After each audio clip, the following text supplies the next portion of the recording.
Hello girls, I hope you're staying safe at home. Today we will start a new chapter that is Aids to Health. Now, to be healthy, we have to take personal care of ourselves, and at the community level, we need to keep our surroundings clean. So this chapter deals with the various ways, natural as well as artificial ways of protecting ourselves from diseases. Now, we do need to keep healthy so that we do not catch any diseases. Okay. And of course we learned in the last chapter how at the personal level we have to keep our body clean by washing, bathing, brushing our teeth, regular physical exercise, proper diet, and proper rest and sleep. And at the community level, our surroundings should be kept clean so that there is no accumulation of garbage or stagnant water, because it is here where the germs and disease spreading insects, they thrive and multiply. The World Health Day Children is celebrated on April 7th to make the people conscious about keeping oneself healthy. Now, immunity. When we talk immunity, we are talking about the body's defense against diseases. That is, if germs enter our body, how our body will fight against it. So, our body is invaded by various harmful substances, okay, like pollutants. Nowadays, you know how bad the pollution is in today's world. That is the poisonous chemicals and even germs all the time. It keeps on entering our body. So in the four ways the pollutants and germs enter, the four ways are directly through the skin, through mucous membranes of eyes, nose, urinary or genital tract. Genital means the reproductive system. Through food or water intake, and through the air that we breathe in. So our body first, it does not allow the entry of pollutants and germs into the body at all.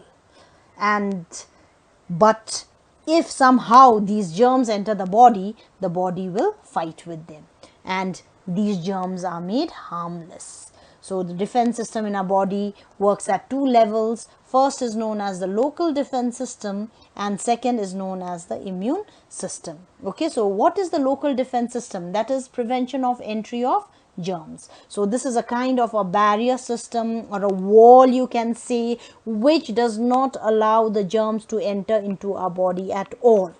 So what does it include? Protective mechanical barriers thrown out if entered, germ killing secretions, and germ fighting white blood cells. We'll be doing this in detail. Okay, now immune system. We have an immune system in our body which fights the germs, which kills the germs after it enters our body. So local defense system, there are protective mechanical barriers like skin, hair, mucus. Okay, so the skin has an outer tough layer which is made up of a protein called keratin. So the outer tough layer of the skin, if asked in your one word answers, what will you write? Keratin. And it is almost impermeable to germs. Impermeable means it is like a wall. Can you walk through a wall? You cannot. It is impermeable. It will not allow the entry of germs at all. So at any given time, right now also, if you have a microscopic spectacles and you wear that and look at your skin, you will see lots, millions of germs settle on the outer surface of the skin.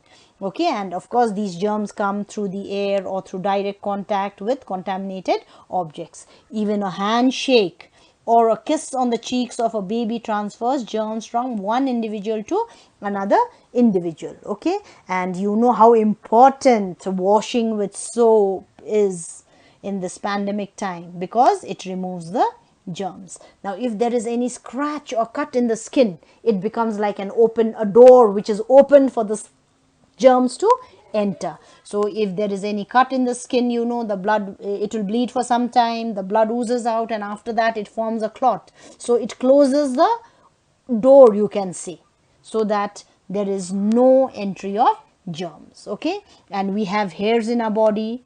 Okay, so what do the hairs do? It intercepts, it stops, for like, it makes it difficult for the germs to go towards the skin. And hairs inside the nostril traps dust which contains the germ. Next is mucus. You know what mucus is? The slimy secretion of the epithelial lining of various organs, especially in your nose. When you catch a cold, there is lots of mucus in your nose. So it is slippery, it is sticky.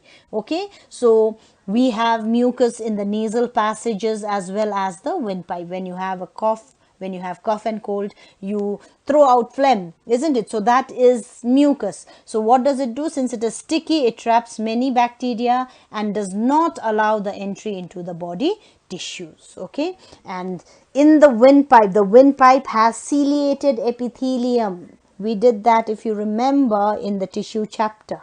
Okay, the cilia keeps on moving and it throws out any foreign particle which has entered through our nose. Next, it is thrown out if entered, like if you cough, if you sneeze, when you vomit. These are the direct methods to throw out the germs or any unwanted objects which gets into the respiratory as well as the digestive tracts. Even diarrhea, that is loose motion, helps in throwing out the germs if the infection persists in the digestive tract. That is, you have taken in germs and then it goes and affects your intestines, it goes and affects your digestive tract, then you will suffer from diarrhea. That is actually a way by which the germs are thrown out. Next is germ killing secretions. We have many secretions in our body like saliva, sweat, tears and nasal secretion, and they contain germ killing substances. That is, they have an antiseptic property. And in the stomach, we have hydrochloric acid which kills the germ that moves into stomach along with the food.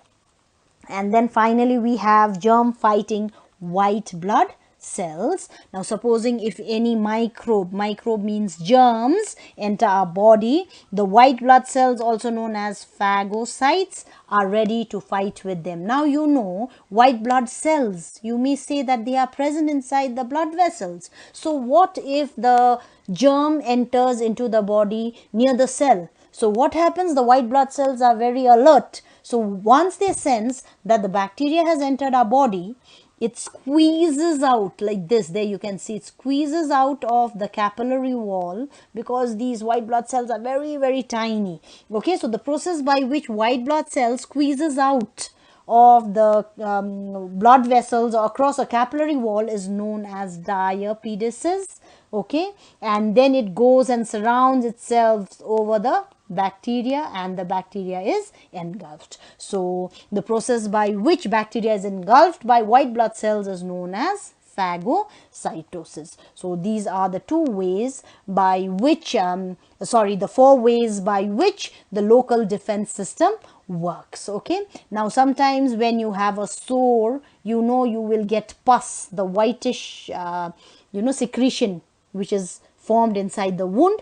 Actually, it is a mixture of destroyed germs, killed white blood cells and damaged tissue cells. Now, what are the merits of the local defense system?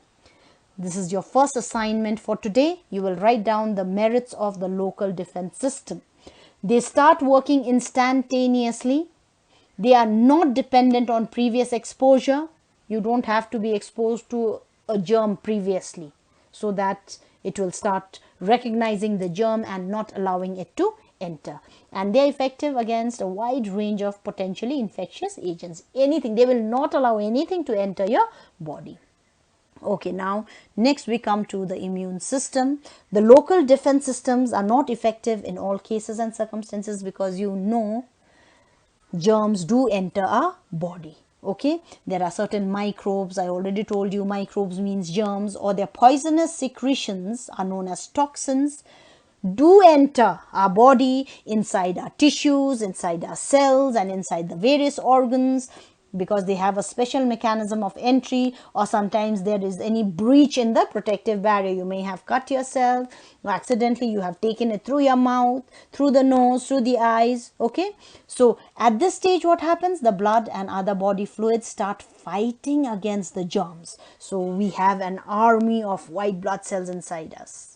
Okay, so they will start fighting these germs. Okay, the body fluids contain special proteins called antibodies. So the body fluid, the liquid part inside our body, they have a special protein which is known as antibodies, which go and fight against the germs which has invaded, like the enemies which has invaded our body, they are going to cause diseases. So the white blood cells, the antibodies are produced, okay, antitoxins are produced, that is to act against the poisons of the germs, that is the toxin, antitoxin, antibody.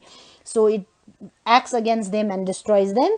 So they provide protection against disease. Now, to define immunity, immunity is the resistance to the onset of a disease after infection by harmful germs. Second assignment, write down the definition of immunity. So immunity actually means it does not allow a disease after harmful germs have entered our body. It will try its best to fight against the germs and then to kill the germs. Okay, to define more elaborately, but this definition will do.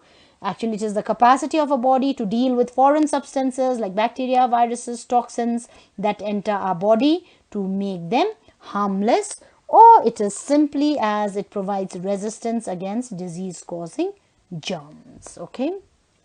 So in the next upload, I will talk about the kinds of immunity. Okay, children. So I will stop here today. Till then, children, stay safe. God bless you.